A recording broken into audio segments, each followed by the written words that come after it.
the two areas that I think we need to look at when we're thinking about energetic value and having energetic value in your account, the two areas I want to look at are Bitcoins and local economies. And when it comes to Bitcoins, I keep seeing similarities, at least in my own mind, between energetic value and Bitcoins. And that's something I could talk about more. I would probably want to do a little preparation if we had a longer conversation on this. But yeah, maybe let's do that another time. That would be good. Yeah, but let me just say this is Bitcoins are a virtual currency. They're not backed by gold. They're not backed by anything. They're not supported by a government. And yet you can spend Bitcoins. So somehow a virtual currency has been turned into a currency which has spendable value. So if that's what one people would like to do with energetic value, well, great, someone's done it already. So that may be a model for how you want to go with this. I really like what you said on that. And see, I have an intuitive about Bitcoin specifically, but I'm very open to hearing more about it. And I haven't dialed it in. I haven't really studied it a lot. I do have friends who are really keen on it, but I've also got this kind of a gut feeling that there's something there that needs to be different. And what I want to say about that before you reply is that actually what I was thinking is the one thing we did talk about this today, Henry, is that the part where, because I have it installed on my computer, like I put it on, I looked at it, I researched it a bit, and I put it on my computer like a way to start mining Bitcoins. And my understanding is that the positives are that you're not mining minerals and resources out of the planet, but you're using CPU power and you're using computing power, which requires electricity. So if you've got some source of electricity that's clean, that's got a lot of merit in it for me. If you're buying coal derived coal or other electricity that you're using for creating Bitcoin rather than doing other productive work, to me that just doesn't gel. And actually most people who are really getting into, my understanding is the real way to make it viable to make a lot of Bitcoin is that you really need to do it in a full-on way and get really high-speed processors and really crank it out. And it chews up electricity. So if you had if you had that powered by solar or wind or something, maybe then it makes sense. I don't know. Anyway, you go with whatever you want to say about it. Well, yeah, I do agree with you that wasting energy and using computers to mine Bitcoins seems like an unproductive activity. And the only reason to justify it is to generate the Bitcoin that you can then take out and spend. But it really does nothing for the planet, and it wastes energy along the way. So maybe there's a better way. And energetic value may be that better way. So that's why I think it's a fruitful area to look. But by doing Bitcoins, the Bitcoin people have provided a tank. Yep. It's basically plowed its way down the road and given a path to follow. So some things can be learned from that, and that includes how the accounts work, how the interfaces and transactional processes work. And people are familiar with Bitcoins already, so why not apply some of the same ideas to the use of energetic value in transactions. And I can imagine that Project 13 could be using something like a Bitcoin interface and Bitcoin back office, if you will, to allow people to exchange energetic value. But if you look at the history of Bitcoin, they started out, Bitcoins did, being worth pennies. And I think there's something like 10,000 Satoshis, 10 million Satoshis in a Bitcoin. So if a Bitcoin is worth a few cents in the early days, a Satoshi is worth a tiny, tiny fraction of that. And even today, when a Bitcoin is worth $130 or $140, I think that's around the latest number, 1/10 millionth of that is still a very small number.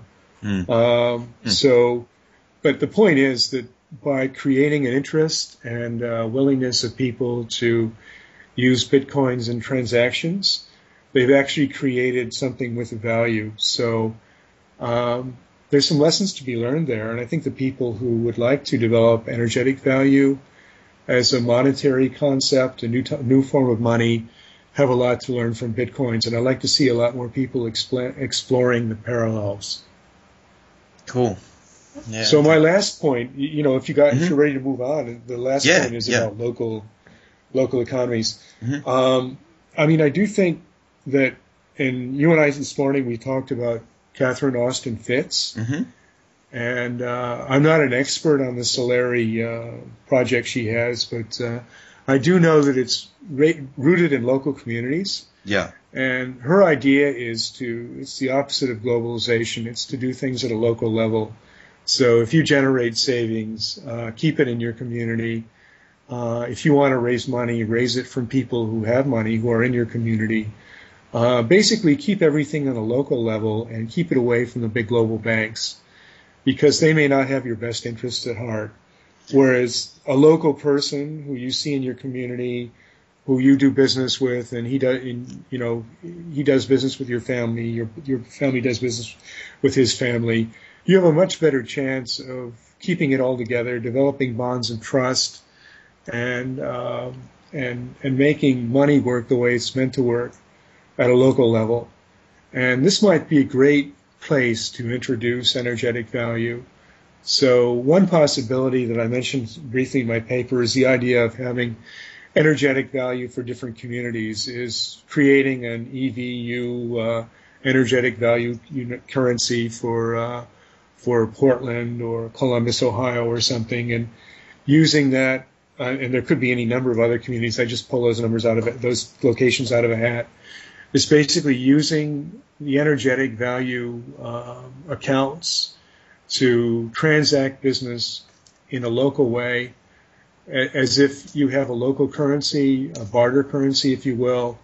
That might be a great way to develop interest in using energetic value outside the global banking system in a way where the banksters are not in control and the local people are in control and can develop money in the way that suits them, not the globalists. So that's pretty much what was in my paper. And I'm quite happy to stop there and take any further questions that people might have. Just going to have a drink of water. Okay. While you do that, I would like to highlight Catherine Austin Fitz's Solari software as I understand it. I find that really exciting as an idea, the way that she's come from just a really big picture of what was going on in the U.S. with the lead up to the global financial crisis and the whole HUD scam that happened and all the issues around that. She was actually involved with all that, and she had a strong interest in local community-based banking, and she has this a friend of hers or contact who's a very good programmer and working on this program with managing that they sell to banks to manage the transactions at a local level, because she said a lot of the issue for banks is they don't have the infrastructure, computing infrastructure to handle all of their transactions locally. But with this Solari software that she developed, they can actually just buy that package and move the majority of their banking to locals. Usually, she said, typically what happens is somebody needs a credit card, and so they might go to a big company to get a credit card. But in this case, they could go to their community bank or community-orientated bank anyway. It doesn't matter what type of bank it is. If they're working with this in this way, that community-based bank issues them a credit card. Now they can offer a lower interest rate than they normally would get because, or even if they offer the same interest rate, usually they can offer slightly lower interest rate to make it attractive to them to bank with that bank locally, and then somebody else who has extra money and wants to invest it, instead of getting very, very little interest on their money, they get their money is going to back the credit cards for local people. As just one example, backing that credit card, they would then get, they might even be friends, but they don't need to then enter into a banking relationship with each other as friends. They don't have to say, I need a bit of extra money to work with, getting something right now. They then have this transaction that's going through the bank. Now, I'm not saying that, I'm not disregarding that person could work in a different way where they're working with their IUV and they're working in a different way. I'm just talking about this software and the concept because I think it can be incorporated, the concept of working locally rather than when you need extra funds for something.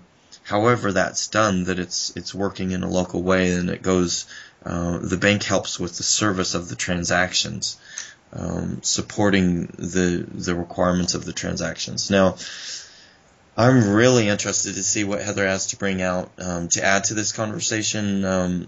I thought I understood it a bit more before I left, but it's not my expertise, and also I just don't know. I don't know enough about it to really say anything with authority. So maybe we go with that if that can begin the conversation, and if anybody else wants to add anything, please do. I would like to hear what you guys have to say too. I'm looking for a quote that I grabbed somewhere from Heather that I thought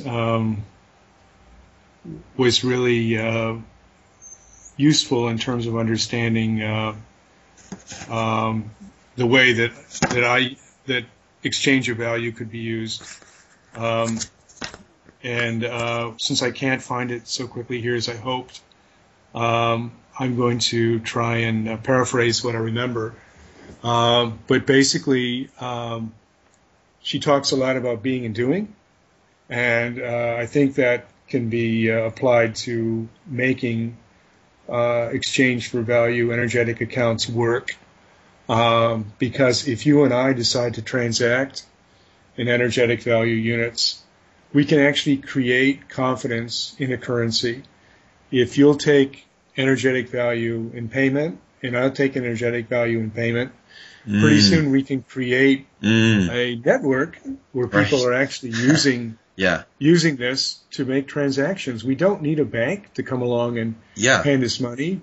We can bootstrap our way into an economy where we're using these accounts, something outside the banking system where the bankers aren't being cut in, and we can transact ourselves.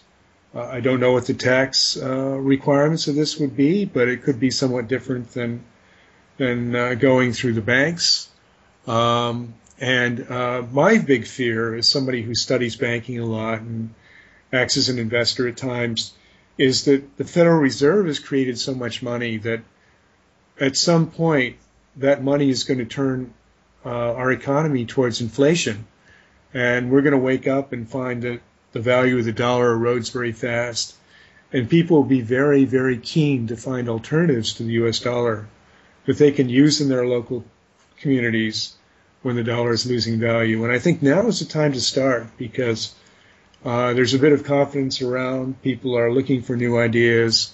And now is a good time to start the ball rolling and getting this transaction going. And we don't need the big banks to do that.